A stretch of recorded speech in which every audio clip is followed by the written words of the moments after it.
Hey everybody, call me Felix, and today on our Bohol food trip, we're driving about 3 hours east from our resort on Panglao Island to the southeastern part of Bohol Island to the town of Anda, renowned for its white sand beaches and is typically thought of as the new Boracay of Bohol, or at the very least the next major beach destination of Bohol like Panglao.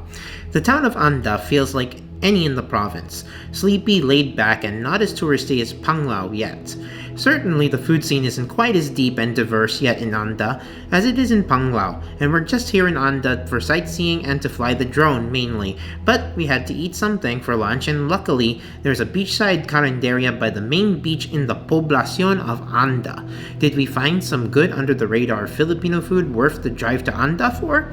More on that in a bit, but let's recap where we last left off on our Bohol food trip. We certainly didn't expect this in Bohol, a high-end gastropub serving up a huge 52-ounce T-bone steak with locally sourced Philippine Kitayama Wagyu from Bukidnon, costing 7,000 pesos or more or less $140. The four of us devoured this very beefy steak quite easily, and we delighted in the thick, juicy Kitayama Wagyu steak, and while it's definitely distinct from Japanese Wagyu and USDA beef, we enjoyed this locally sourced steak all the same. You can find this gastropub in Bohol's capital, Tagbilaran City, and it's called Smoke, spelled S-M-O-Q-U-E. And speaking of spelling, we had something scrawled just for my assistant Warren on a big slab of salted caramel cake, and yes, it's true, Warren loves Harry Pipit, and if you do too, you can watch that video of Warren reacting to his loving of Harry Pipit, and more food videos of our Bohol food trip on the playlist on the far right hand corner.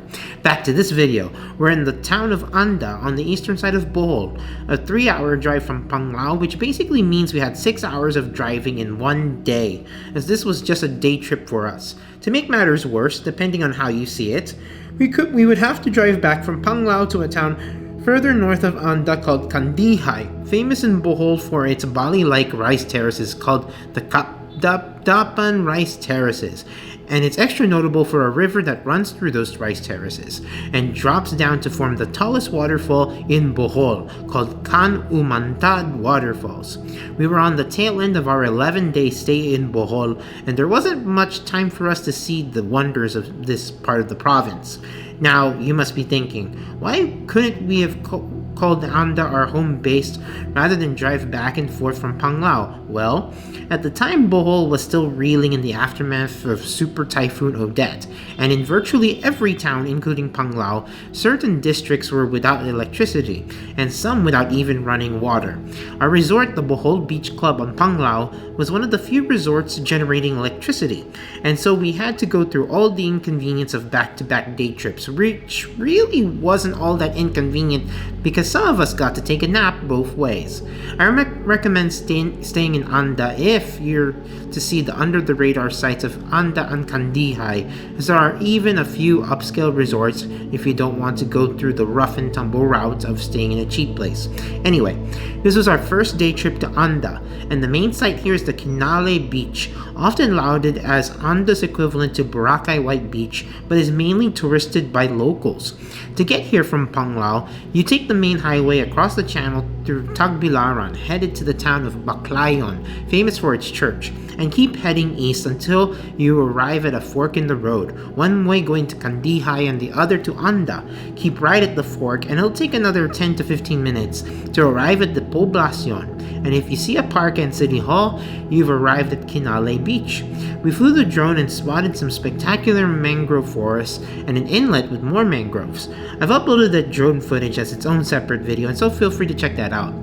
After flying the drone, we worked up an appetite for the only restaurant that was near and visible to us, the Quinale Beach Bar, serving up no-frills Filipino Carinderia food such as bulalo and pansit.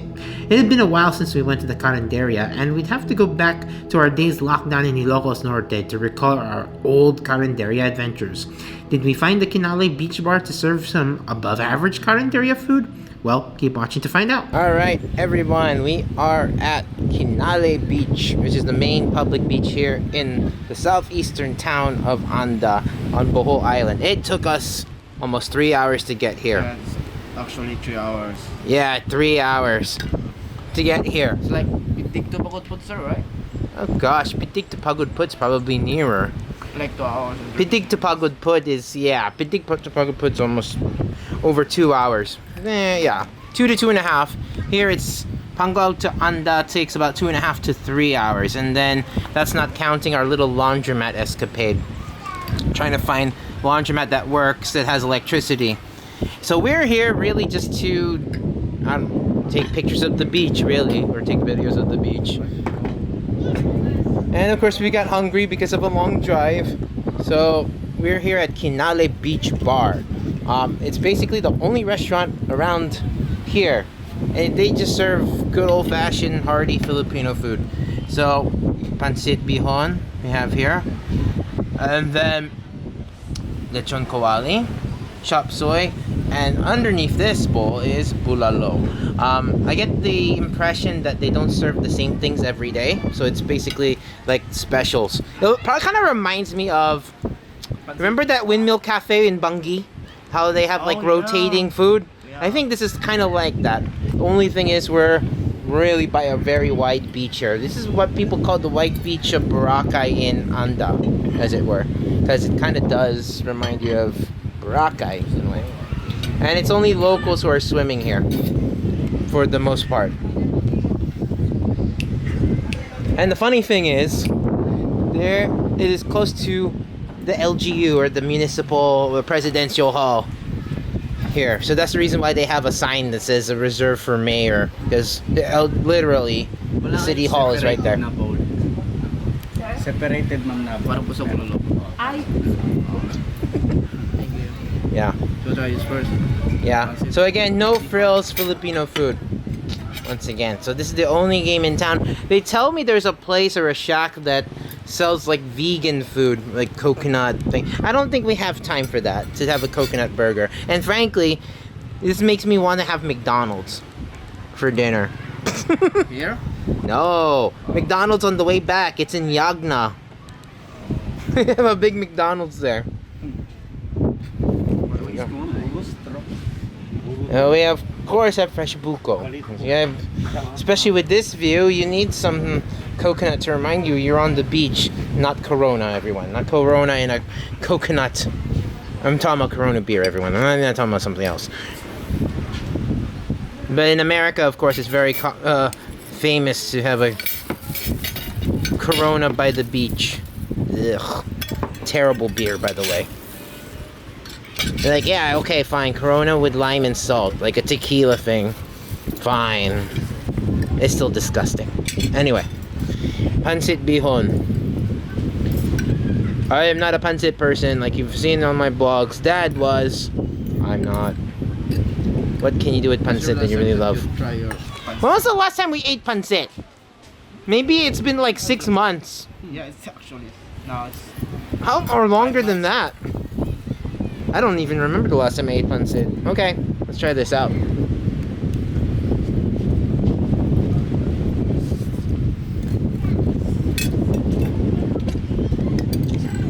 So personally, I like it this way. Not too many vegetables, not too many things in there. It's mainly just smooth noodles. That's the way I like it, and of course the fresh burst of calamansi. So that's a pancit bihon I tend to like. Not too fancy, not too many ingredients that flood everything. It's all in the spotlight of how smooth the noodles are. There you go.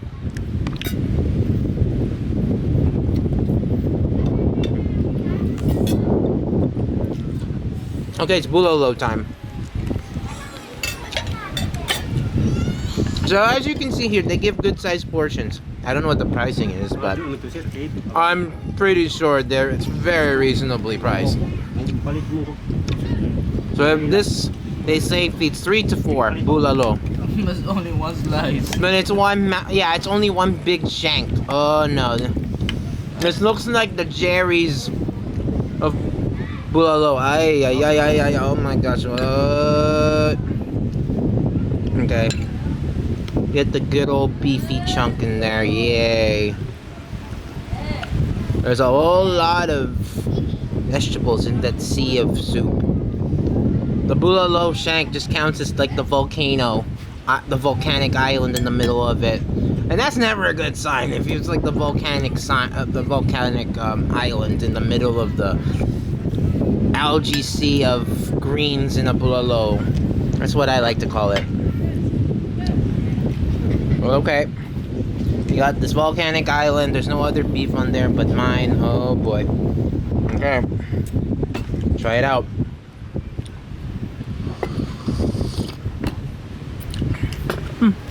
The soup is good. So got a good ginger flavor, and I guess it's because I got part of it by that big fat ginger piece.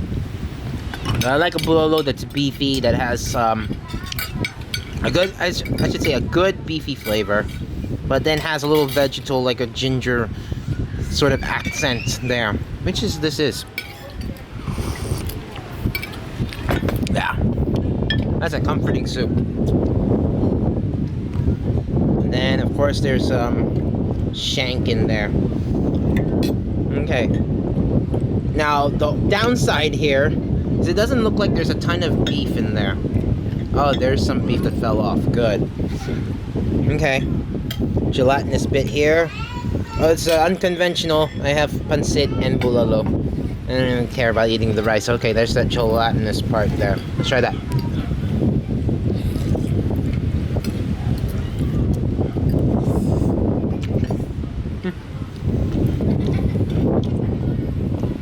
Delivers what you would want out of a bulalo soup.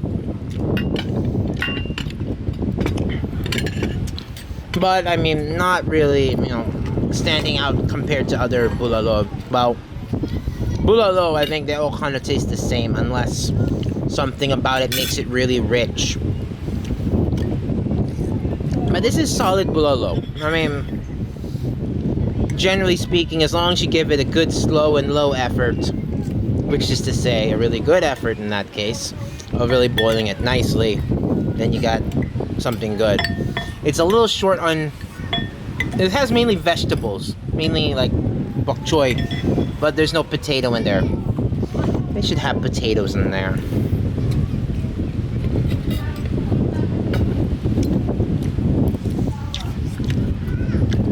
And the other thing is, we gotta dig for the bone marrow. But, yeah. Let's get through this quickly, everybody. Lechon kawali. You won't find bagnet in Bohol, although I found one or two places that do serve it, quote-unquote bagnet. But it's really this, I'm sure, lechon kawali.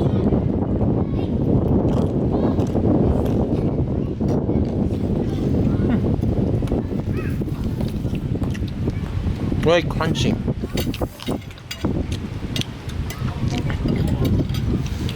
Crunchy, satisfying lechon kawali. And I think the sauce is just Mang Tomas. Nothing revolutionary, but both fried. I think so far that's what I would say about this restaurant. It's good Filipino food. Good tasting Filipino food. Nothing earth-shattering, which is what you shouldn't expect out of a place like this, but really good. Okay, let's try out the chop suey. Last thing I'll try.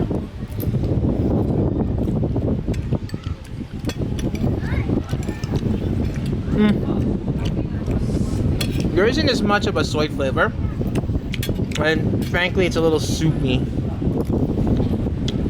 but I like anything that has baby corn in it and mushroom in the chop suey, so kudos to them for that. So I think we have some satisfying Filipino food. Not extraordinary, mind you, but really good, really filling. Yeah. Comfort food. Yeah, it's pretty. Filling? There's no eggs? No, there isn't. It's more like a chop suey you will find all around the Philippines, basically. But it's a little bit soupy. I wish they had put a little more soy and a little more cornstarch to make it adhere, which they didn't. Anyway, back to what I was saying. Food is good. Good portions. That bulalo could have used a little more beef and a little more potatoes. There aren't any potatoes, but you know what I'm getting at. But yeah, Yeah, everything's tasty. I'm not gonna say that. But yeah, don't expect earth-shattering stuff. All right, we're gonna move on to our, hopefully, the secluded beach, people, the secret beach here in Anda. Yeah. We had to ask locals where it is, so we're gonna head there next, right after this. Yeah. Okay, that's a good way to segue, right? Yes, it is. Next time on our Bohol food trip, it's going to take us a while to arrive at our last stop on our food trip because I have a few sightseeing adventures to post. First, including a hidden locals-only beach in Anda and the marvelous Candihay rice terraces and connected Can Umantad waterfall. Sights you must see on your next trip to Bohol. But it took quite a trek for us to get to the rice terraces as we had to go up some winding steep mountain roads, some of which were under construction still, and lots of bumpy terrain. Getting out of Candihay was another fun adventure because it involved more bumpy winding roads by a different route from where we came from. Once back on the major highway, we stopped in Tagbilaran before heading back to Panglao to spend our last night in Bohol, and we had a relatively simple meal at one of the older and more venerable restaurants in Tagbilaran for chicken inasal and other down-home Filipino dishes. We end our Bohol food trip with a bang or a whimper. And so if you enjoyed this video, please give it a thumbs up as that helps a lot, and better yet, please subscribe for more of our food and travel adventures to come. Until the next time, keep cool but care and remember the empire never ended.